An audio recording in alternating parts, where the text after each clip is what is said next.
به نام پروردگار زیبایی ها.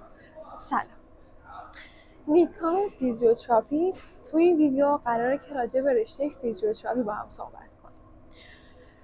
خب من برای اینکه بتونم واقعی تر کنم ویدیو رو و خب تجربه خودم رو هم باتون به اشتراک گذاشته باشم، خیلی از قبل‌تر شروع میکنم. یعنی وقتی که دوران راهنمایی رو تمام کردم و میخواستم بیام دبیرستان، دقیقاً همون وقتی که اوج کرونا بود و بقیه بچه‌ها تو پایه‌های دیگه امتحانشون رو مجازی دادن، ما اون موقع امتحاناتمون حضوری بود و خلاصه دیگه موقع تو اوج کرونا ما رفتیم و امتحان پایه نهممون رو دادیم و خدا رو شکر با معدل 20 راهنمایی رو تمام کردیم. بعد من اون موقع هم رشته تجربی رو دوست داشتم، هم انسانی رو دوست داشتم، هم ریاضی رو دوست داشتم، هم هنر رو دوست داشتم، هم دلم میخواست برم تربیت بدنی، هم به رشته های فنی علاقه داشتم، هم دلم میخواست برم خبرنگاری بخونم، عکاسی بخونم. اصلا یه طیف وسیع از علایق رو خلاصه من داشتم. گفتم چیکار کنم چیکار نکنم، با این همه علایق که نمیشه همه یه رشته ها رو هم انتخاب کنم. تصمیم گرفتم که امتحان نمونه دولتی رو شرکت کنم. من با رشته تجربی امتحان نمونه دولتی رو شرکت کردم. از اون برم هنوز داشتم فکر میکردم که برای دبیرستان چه رشته رو انتخاب کنم. پدر مادرم هم هیچ توصیه به من نداشتن، یعنی منظورم اینه که همه چی رو به پای خودم گذاشته بودن که خودم انتخاب کنم. راهنمایی میکردن، به سوالاتم جواب میدادن، ولی میگفتن که تصمیم نهایی با خودته، چون این خودتی که قراره با اون رشته زندگی کنی و اگه حالا پس فردا ناراضی باشی از اون رشته، خودت انتخاب کردی، انتخاب خودت. ولی خب پدرم دوست داشت من کامپیوتر بخونم، مادرم دوست داشت که من انسانی بخونم و حالا دور اطرافیانم هر کدوم نظرهای متفاوتی داشتن.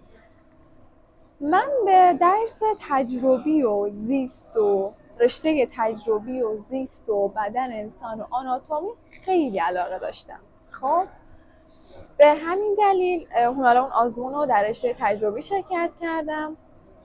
از این من میخواستم برم به دانشگاه، به اسمش چیه؟ دبیرستان، اسمش رو یادم رفت، هنرهای آوایی، نه یه لحظه، خلاصه بگذره، میخواستم برم رشته تربیت بدنی بخونم یا اینکه برم به سمت هنر. خب این رشته رو توی دبیرستان انتخاب کنم. بعدش که حالا چند ماه بعد نتایج میاد و من توی مدارس نمونه دولتی قبول میشم، میگم خب چقدر خوب، رشته تجربی انتخاب میکنم.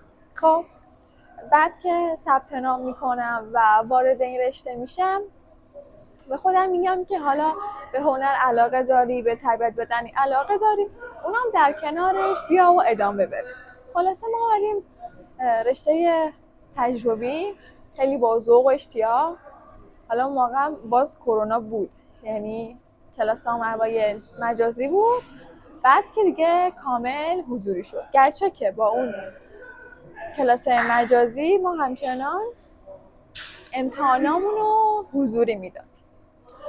بعد برای انتخاب رشته که برای دانشگاه، من یه رشته رو میخواستم که سخت نباشه. یعنی عاشق پزشکی شدم خب ولی نمیخواستم سخت باشه. خب نمیشد دیگه، وقتی که کسی پزشکی رو دوست داره باید اون سختی رو به جون بخره، اون سالها تحصیل رو انجام بده که با اون چیزی که میخواد برسه. خب من هم تربیت بدنی رو دوست داشتم، از این وقت خودم هم ورزش میکردم.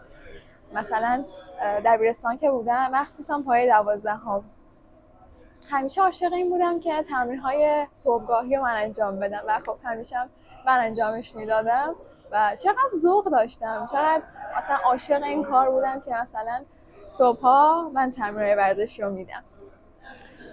بعد که حالا گذشت من دنبال یه رشته بودم واقعا.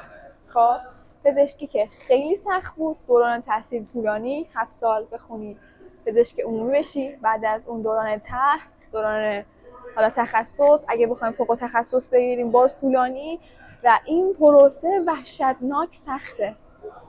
و در این طی این دوران هم شما حقوقی نداری، شاید دستمزد خیلی کم و عشق بی‌نهایت زیادی میخواد که من با توجه به اینکه بیشتر فکر کردم دیدم که من از پس این سختی ها بر نمیام. درسته عاشق روند درمانم، عاشق اون حس خوبم، ولی نمیتونم انقدر زیاد درس بخونم. دلم میخواد بیشتر عملی باشه. خب یعنی همون سالهای اول هم من کم میارم. چرا؟ چون وقتی به آینده نگاه میکنم میبینم که تا سالیان سال من هیچ درآمدی ندارم و اگه هم برم کارهای دیگه رو انجام بدم و از اون راه درآمد داشته باشم، خب طبیعتا تمرکز من روی درمان میاد پایین‌تر، روی آموزش میاد پایین‌تر. اینجوری شد که من تصمیم گرفتم که رشته فیزیوتراپی انتخاب کنم. رشته‌ای که هم توش حس و حرکت و اون حال و هوای پزشکی رو داره، هم از اون ور به اون علاقه دیرین خودم میرسم که عاشق ورزش بودم، عاشق یه محیط پویا بودم. به این صورت شد که من به رشته فیزیوتراپی هدایت شدم. حس میکنم زمان ویدیو خیلی داره طولانی میشه. اگه دوست داشتید که ادامه ویدیو رو هم براتون ضبط کنم تو کامنت ها بهم بگید، چون حس میکنم خیلی داره طولانی میشه. بیشتر از 7 دقیقه شده. امیدوارم که این محتواها رو دوست داشته باشید. نیکام فیزیوتراپیست. اگه علاقه‌مند بودید میتونید چنل رو سابسکرایب کنید و با چنل نیکا فیزیو همراه من باشید. خیلی دوستتون دارم. ممنونم از تمام حمایت هاتون. پارت اولشه. حقیقتا میخواستم تو یک پارت بگیرم، یعنی تو یک قسمت باشه، ولی طولانی شد. تو پارت بعدی اگه علاقه داشتید که بقیه رو بشنوید برام کامنت کنید. همه کامنت هاتونم با ذوق میخونم. خب همه شما رو به خدای بزرگ میسپارم. بای بای.